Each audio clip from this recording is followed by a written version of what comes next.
Há cerca de 5 anos, eu tenho, o meu filho, chama Samuel. Hoje ele está com 9 anos, quando ele tinha 4. Eu viajei daqui para Brasília, minha família mora em Brasília, família do meu pai. E eu cheguei na casa da minha prima, onde nós íamos ficar hospedados. E estávamos arrumando o almoço. E o Samuel brincando com os cachorros. Ela criava vários cachorros, ele estava brincando com eles. E aí ele passou por mim e falou assim: mãe, faz um suco para mim. Não tinha. Eu falei: não, filho, faço. Ele passou por mim, com 5 minutos a cachorra retorna toda molhada. E na hora foi muito claro para mim, aconteceu alguma coisa com o Samuel. Essa cachorra em específico era a única que nadava. E o Samuel estava brincando com ela. Jogava bolinha, ela pegava. Jogava bolinha, pegava. Ela era a mais carinhosa dos cachorros. Quando ela voltou, eu tive a certeza de que tinha acontecido alguma coisa.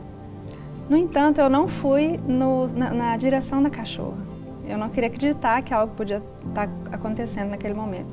Eu entrei para casa, eu estava na cozinha, entrei no corredor, nos quartos, comecei a chamar. E o Senhor falou muito claro no meu coração: pode ir lá na piscina, que ele está lá. Uau. Eu fui andando devagar, fui caminhando e cerca de 2, 3 semanas antes, um casal de amigos nossos tinha perdido um filho afogado de 2 aninhos. Então era aquela sensação: isso não está acreditando, isso não está acontecendo. Quando eu olhei para a piscina, a uns 5 metros de onde eu estava, as chinelinhas dele estavam boiando. Eu fui caminhando, pensando em tudo, assim, pensando em 1000 coisas. Tomara que a chinela esteja ali, ele tenha caído do lado, ele esteja atrás das árvores, qualquer coisa. Quando eu cheguei na beira da piscina, ele estava lá no fundinho, virado, bem no fundo da piscina. Foram coisas de minutos, segundos talvez. Mas eu pulei imediatamente na piscina. A piscina era mais funda, mais alta, do que eu. Pulei e eu gritei antes de pular e minha família veio, as pessoas que estavam lá conosco, e eu levantei ele, porque eu não conseguia tirar ele da água. E aí eu saí da água e o meu filho estava morto. A barriguinha dele já estava bem funda, os olhos cinzas já abertos, e a mandíbula dele, aqui já estava bem fundo, mandíbula travada, a gente não conseguia abrir a boquinha dele. E aí tive essa consciência, porque o Senhor falou comigo: me adora e entrega ele. Nessa hora? Nessa hora. Desculpa. Fica à vontade. E eu não encostei nele. Eu só comecei a adorar o Senhor, agradecer pela vida dele.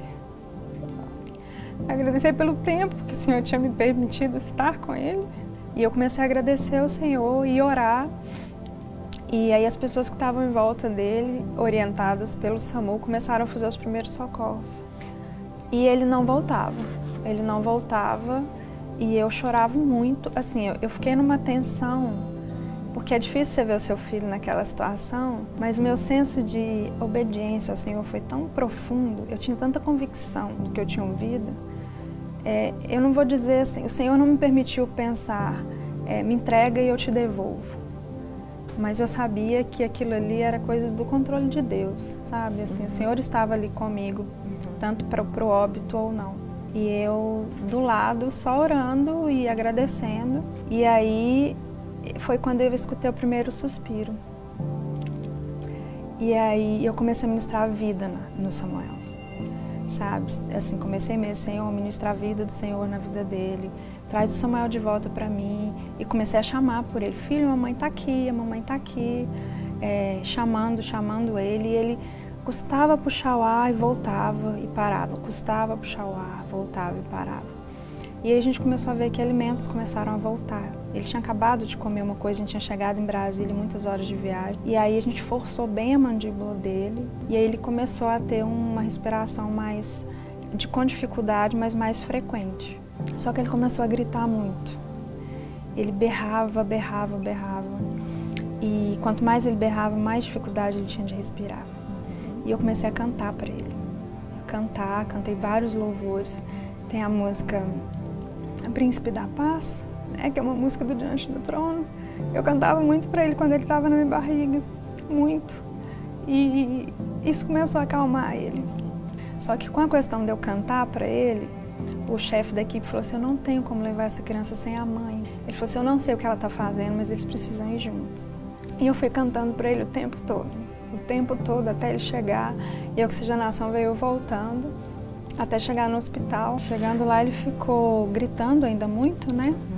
E aí os médicos resolveram dar uma medicação muito forte para ele, porque eles estavam com medo dele ter uma parada respiratória e ser, infelizmente, o que, né, daria o final na história, já que ele tinha conseguido alcançar tantas coisas. Aí deram uma medicação forte, ele dormiu durante 3 horas. Quando ele acordou, o médico falou, você não toca nele, deixa ele descer, deixa ele andar ou conversar e vamos ver o que aconteceu. Aí ele levantou e falou assim, mãe, o que eu tô fazendo no hospital? Eu falei, filho, você tá um pouquinho dodói, a mamãe te trouxe, mas tá tudo bem, a gente já vai sair daqui. Aí ele levantou, desceu da cama, foi no banheiro, fez xixi, voltou, sentou e falou assim, mãe, você sabia que eu afoguei?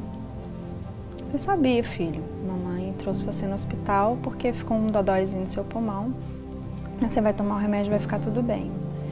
Ele falou assim, eu fiquei te esperando na água, você demorou muito para me buscar. Eu falei, filha, é porque a mamãe ficou um pouco sem coragem. Ele falou assim, mas não tem problema, porque enquanto você não vinha, eu estava conversando com Jesus. Ele ficou comigo o tempo todo. Ele me levou num lugar lindo, que tinha uma mesa muito grande, cheia de frutas. Só que eu só comi banana e maçã, porque eu não gostava das outras. Você sabia que ele me ressuscitou? Eu falei, sabia. Ali eu tive a convicção, né, do agir e do controle lindo de Deus em tudo. E o mais lindo foi que o médico entrou e ele falou assim, eu não tô vendo sequela nenhuma nele. E ele contou vários detalhes dessa experiência dele, ele falava assim, mãe, sabia que o rosto de Jesus brilha muito? Porque eu não consegui olhar para ele. Eu fiquei andando de mão dada com ele, mas eu não consegui olhar no rosto dele. Eu tive uma convicção muito grande da soberania de Deus. Eu me vi como agraciada, né, por ter recebido aquele milagre. Eu percebi claramente um propósito especial de Deus na vida de Samuel. E foi incrível tudo o que aconteceu. Enquanto eu estava lá com ele, veio uma mãezinha cristã, me abraçou, me beijou, orou por mim.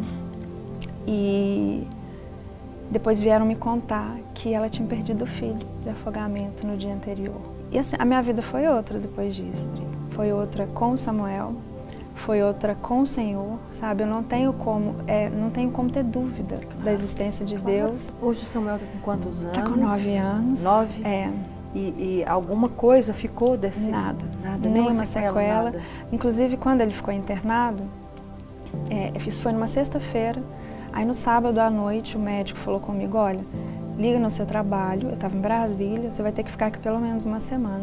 Ele está com pneumonia gravíssima nos 2 pulmões, foi uma bactéria que pegou. Eu não tenho a menor condição de liberar essa criança. Isso era por volta de 10 horas da noite, foi o último exame do plantão que ele fez.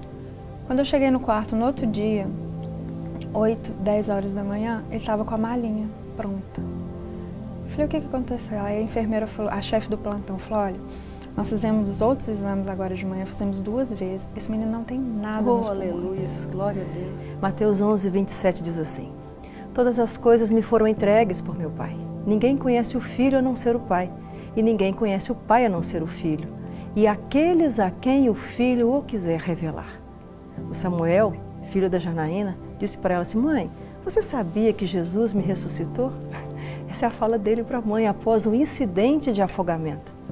Que experiência angustiante, gente, traumática e que deve ter despertado uma sensação de impotência enorme naqueles que estavam à volta da cena. Porém, essa experiência teve uma resposta pronta, amorosa, salvadora e única. Ter vivido a manifestação em sua vida ao revelar com esse grande guardião e soberano Senhor. Muitos caminharão em suas vidas com o conhecimento de Jesus e a descrição do seu poder. Outros vão viver milagres que será irrefutável não acreditar a Deus essa ação. Outros ainda vão ouvir a voz do Altíssimo, ou então, como Samuel, serão ressuscitados pelo Senhor.